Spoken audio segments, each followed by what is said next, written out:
This is Coach Job and Coach Josh from CrossFit Ethos, bringing you guys your 24.1 CrossFit Open tips and strategies.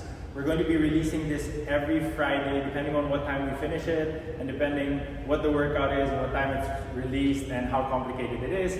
But do stay tuned for that, and hopefully our tips and strategies will help you guys out, whether you're looking at doing the Open for yourself, for the leaderboard, whatever the result is, or if you're actually trying to get to a certain position. Now, we're gonna go straight into it, but before that, Coach Josh, what are your initial impressions of the workout? I love it. It's pretty straightforward, simple movements. It's just the best way to start the Open. It's a chance for everyone to actually go crazy on the leaderboard. Like, you never know anyone's ability with both movements provided. It's pretty exciting, a good opener.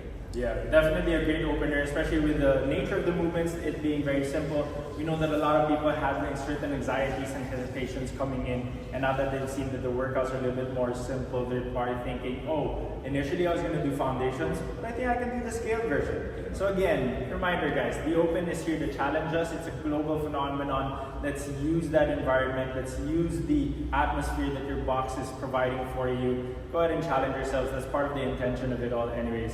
And we're going to go a little bit more into that. Let's go to it now. We want to think about an optimal approach so that you guys get the best result in terms of your safety as well as your score, right? So when we're thinking about the warm-up here, there are two main factors that we want to think about. Number one is to get your core temperature up. The workout in essence is a short one. Yes, it's a 15-minute time cap, but if you've seen some of the games athletes already do this, some of them finished it in less than 7 minutes. Some people have even finished it in under 6 minutes. Now, those are games athletes. They do this for a living. Us human beings, on the other hand, we're looking at maybe potentially a less than 10-minute workout if done correctly. So you don't want to come into this workout cold or not prepared for it. And we'll kind of go more into the details of that one. So how do you get your core temperature up? Our recommendation is spending 3 minutes on an erg machine that is available to you. The more body parts involved, the better. So think rower, ski erg, bike erg. You can play around with it. Spend a couple of minutes on one, then switch to the other. If you don't have any machines available to you, pop out for a run, a couple of dead hands, anything that's going to basically jack up your heart and your breathing rate a little bit until you start to feel like your body's actually going a little bit warm. And then after that, we're going to go into certain movement primers. Now, we have two movements.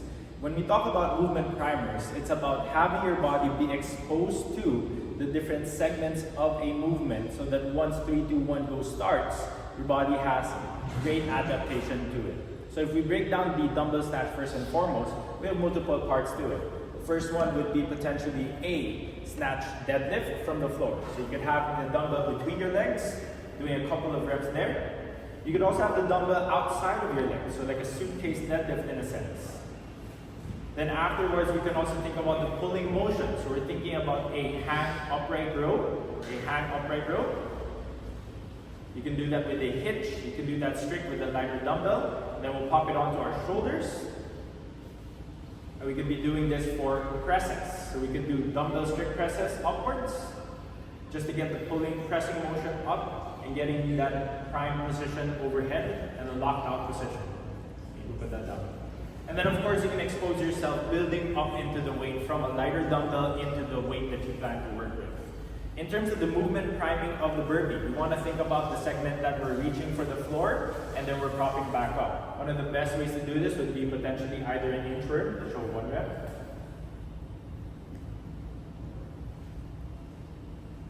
Or you can also be doing downward facing dogs. So you can go push up to down dog. Thank you, Coach Josh. So if we think about it, the exposure in terms of number of reps has to be high enough where it also supports the core temperature increase. Then after that, you can go ahead and do your mobility work. So we want to think about dynamic stretches, so similar to that push-up, downward facing dog, but you also want to think about rotations. What joints are involved in said movement? So we've got a lot of shoulder movement here, just making sure that we meet the standards of holding the dumbbell overhead. We want that hip to be open so that when we're reaching for the floor, it's a little bit more comfortable. Our knees are also kind of opened up. So introduce a lot of rotations in this sense. Now when it comes to the movement patterns also, one of the reasons why it's important that the joints are really open and anything that's actually muscle oriented, so if, for example, reaching for the floor initially is something difficult for you, then you need to open up your hamstrings, glutes, and lower back. Why is that the case? So if you think about it, if you do not do mobility, you're coming into the workout a little bit tight, not so warm, every time you reach for the floor, you're gonna feel some stretching or some tension on that lower back. That tension contributes to a higher blood pressure or higher heart rate. And any of these small niggles can kind of really affect the way you breathe and the way you perform in a workout. So why not come into a workout as open as you can be, joint-wise and muscle-wise. Same thing applies with the shoulders. If we did not open up our external rotation or our shoulders opening up at the top, every time we bring that dumbbell to the top, this small movement here feels like you're pushing a little bit. We want to think about that as a contribution to your heart rate going up and you being less efficient. Keep that in mind. Afterwards, we're thinking about that movement now. So this is where the efficiency tips come in. So burpee is as burpee gets. Multiple ways we can do this, right? So our traditional burpee would be a sprawl down and jumping back up, and then we jump over the dumbbell. Another version would be stepping down and stepping up, and then we jump over the barbell, or the dumbbell rather. So we can always mix and match. So let's show them a sprawl down or jump down, and a step up,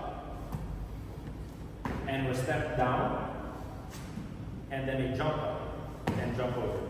So all of these are valid, and especially if you look at the standards, you don't have to have a 2-foot takeoff anymore. You can jump with 1 foot.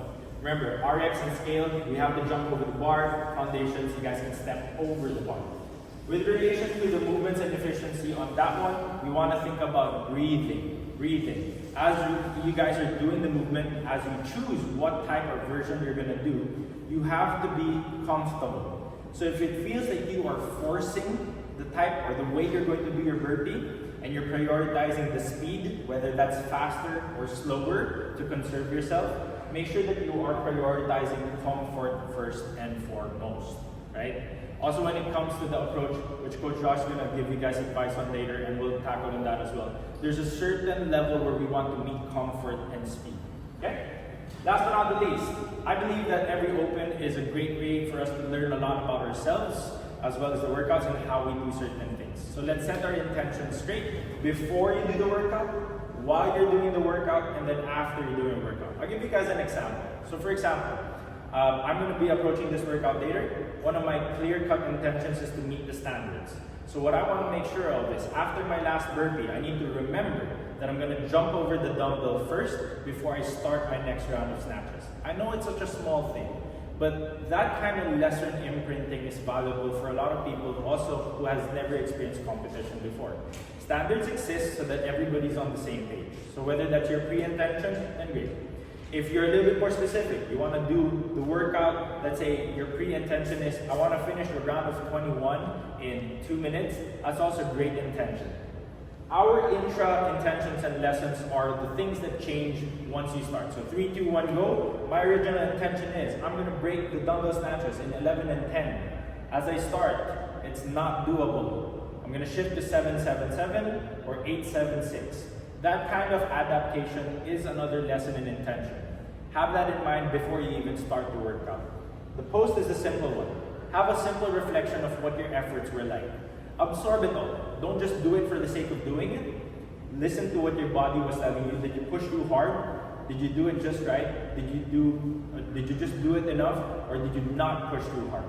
Have that self-conversation, have that self-reflection, and push yourself to do better on the next one or the next time you have something like that. And then see the value of what the workout was for you. And the last thing that I want to say for everyone is, don't forget to have fun. At the end of the day, it's a workout that's being done with your community. Make the most out of that.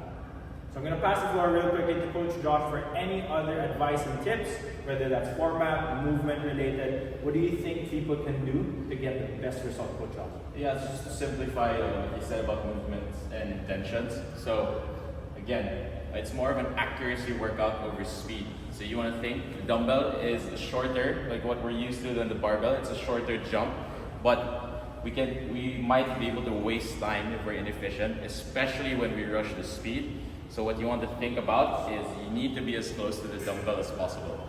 right? Whether that's taking more time on the step here, so that the jump is just not that hard, right? So the more repeatable you can be, the more successful the workout will be for you. So for me also, I think a lot of this would be looking at it from a movement standpoint and then a personal standpoint too. So it's very important to identify what you feel you are stronger at. Between the two movements, what would it be? Are you a better dumbbell snatcher or are you better at doing burpees?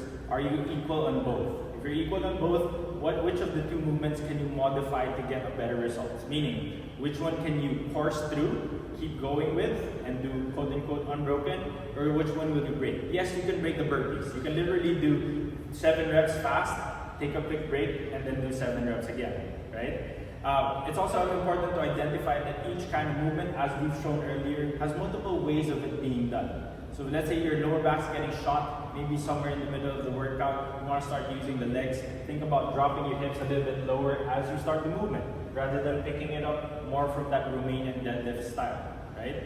Last but not the least, and I always say this, breathing is the key. The more your breathing is coordinated, the lower your heart rate will stay. The lower your heart rate will stay, the more efficient you can go towards the end of it, right? And I think Coach Josh will agree with me on this one. Don't go too hot off the bat. Really practice that discipline of starting slow and steady, finding that jump off point where you're like, okay, I'm getting closer to the end, I've got this much amount of energy, let's empty the tank. Empty it, have fun, don't kill yourself, just push through. And I think that's it for us for now. 24.1, we're really excited for all of you guys, especially all of our CrossFit Ethos community. Go kill it, everyone. We'll see you in the next 2 weeks. Peace.